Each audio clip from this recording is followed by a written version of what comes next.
खास पेशकश चुनावी चाय का।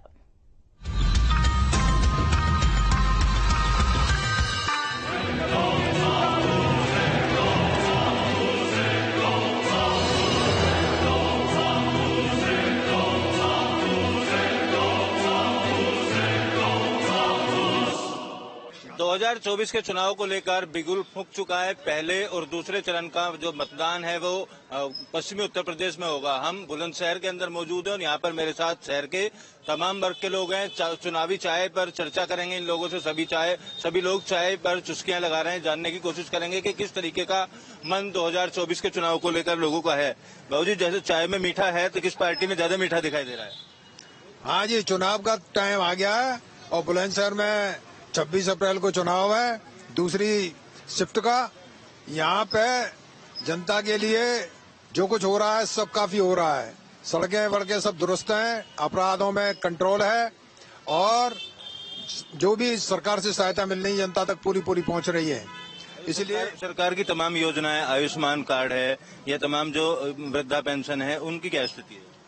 आयुष्मान कार्ड जिन लोगों ने बनवाए हैं उनके सबको लाभ मिल रहा है उसका, और वृद्धावस्था पेंशन ढूंढ के लोगों को दी जा रही है। बीच में डीएम साहब ने कैंप लगाया था, उसमें जो भी वृद्ध पहुंचे थे उन सबको पेंशन के लिए उन्होंने पेंशन का आदेश कर दिया है। रोजगार की क्या स्थिति है? रोजगार के लिए ये तो हमारी जो लोग काबिल हैं उसके लिए उन्हें रोजगार मिल रहा है, जो नहीं है अपना वो प्रयासरत है। ये जरूर है कि जनसंख्या की वृद्धि के कारण रोजगार में कमी तो है ही है। अब बताइए किस तरीके के हालात हैं अब चुनाव को लेकर, क्या सोच रहे हैं लोग? देखो, ये योगी और मोदी गई हुए है, चेहरे पे वोट दिया जाएगा। भाई काम की बात, काम तो यहाँ कोई खास है नहीं किसी प्रकार का, लेकिन गुंडाई जो है वो खत्म हो गई है बाबा के बुलडोजर के खौफ से। अब जिस तरीके से लूट या रंगदारी पहले व्यापारियों से मांगी जाती है, ऐसा कुछ नहीं है यहाँ पर। अब जो है जो रंगदारी वाले ना वो तो चले गए अपने स्थान पर। अब बाबा का जो है ना हंटर चल रहा ठीक ठाक वाला। बुलंदशहर में आप कह रहे हैं कि बीजेपी दोबारा से सांसद अपना चुनेगी, बीजेपी का सांसद चुना जाएगा। बाकी उत्तर प्रदेश के क्या हालात लगते हैं? गवर्नमेंट बीजेपी की बनेगी पूर्ण रूप में। 300 350 से ऊपर जाएंगी वोट जो सीटें इनकी। आप बताइए, सरकार के जो काम 10 साल में हुए, क्या काम हुए, किनसे खुश हैं आप? काम बढ़िया हो रहे हैं जी मोदी जी के। और ये जो है मतलब राशन भी मिल रहा है, बुढ़ापा पेंशन भी मिल रही है। बाकी बेरोजगारी फुल है, रोजगार नहीं मिल रहा, ये कमी हो रही है जो मतलब। आप बताइए, जो 10 साल का कार्यकाल रहा बीजेपी का, कैसा रहा? भोला सिंह के बारे में सरकार बहुत अच्छा काम कर रही है। मुद्रा लोन भी दिया लोगों को उन्होंने, और गैस सिलेंडर भी दिए, बिजली कनेक्शन भी सस्ते हुए, बिजली भी अच्छी आ रही है और राशन भी मुहैया हो रहा है। अब उनके राज में, उनके काल में हमें कोई दिक्कत नहीं है। बस दिक्कत है तो ये है कि अब जैसे हम भूड़ शांति नगर में रहते हैं, वहाँ पे गली नहीं बन पा रही है। कोई कह देता है कि ये गांव में, कोई कह देता है कि कहीं पे है। भूड़ शांति नगर, ट्रांसफार्मर गली, बाग वाली मस्जिद और पोखर के पास, और उनके काम बहुत अच्छे हैं और बहुत बढ़िया, और मोदी जी को ही वोट जाएगा। तो स्थानीय जो नेता हैं यहाँ के, उनका किस तरीके से लगाव रहता है? उनका लगाव नहीं रहता है सर, वो तो सिर्फ इलेक्शन के टाइम पे दिखाई देंगे, हमें सिर्फ मोदी दिखाई दे रहे हैं। और भी लोग हैं पीछे बैठे हुए हैं। वैसे 2024 का चुनाव आ गया है, क्या मन है? मन तो बीजेपी को वोट देंगे जी, मोदी जी को और योगी जी को वोट जाएगी।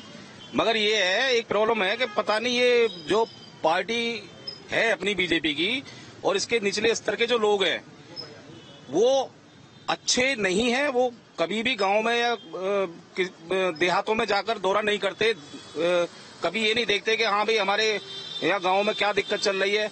अच्छा, अब मोदी जी ने प्रोग्राम बनाया था कि भाई इन सांसदों को और विधायकों को एक या दो या जो भी आदर्श गांव बना सकते हैं अपने स्तर से बनाए।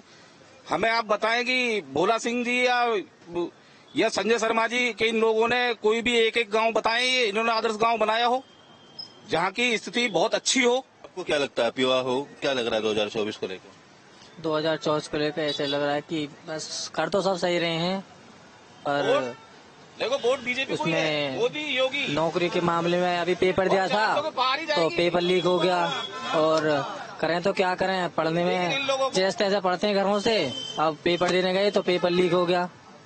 बस यही है, परेशान है हम। लेकिन इन लोगों को सिर्फ यही देखना है जो हमारे मोदी जी हैं, योगी जी हैं, ने यही देखना है कि निचले स्तर के जो ये है ना सांसद और विधायक, इनको टाइट रखें ताकि ये गांव में जा जाकर लोग बागों के दुख दर्द को सुने, सहें। बिल्कुल सही बात है, और लोगों से भी बात कर लेते हैं। स्थानीय नेताओं से कितने खुश हो आप? स्थानीय नेताओं से तो हमने तो स्थानीय नेता ही नहीं देखा आज तक। हमने नहीं देखा यहाँ का सांसद कौन सा है, हमें आज तक नहीं मिला। हम तो यहाँ 10 साल से तो बुलंदशहर में रह रहे हैं, 15 साल से ये स्थिति है। वैसे योगी मोदी जी का काम ठीक है, और जो उनके द्वारा, सरकार के द्वारा जो सुविधाएं जनता को दी जा रही हैं वो सबको मिल रही है। डायरेक्ट बेनिफिट योजना जो भी है।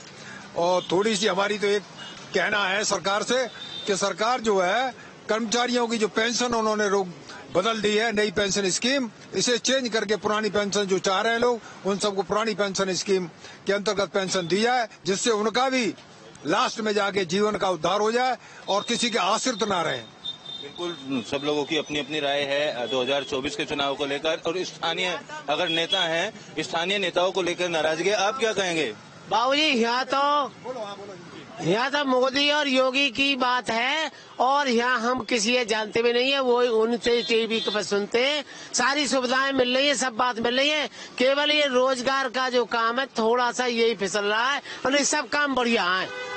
देखिए, तमाम लोगों से बातचीत की, यहाँ पर हमने चाय पर चर्चा की, और लोगों का साफ तौर पर कहना है कि 2024 के चुनाव को पीएम मोदी और योगी के नाम पर ये लोग वोट देंगे, न कि स्थानीय जो उम्मीदवार हैं उनके नाम पर वोट दिया जाएगा। वीडियो जर्नलिस्ट संजय शर्मा के साथ अमित चौधरी, न्यूज स्टेट, बुलंदशहर।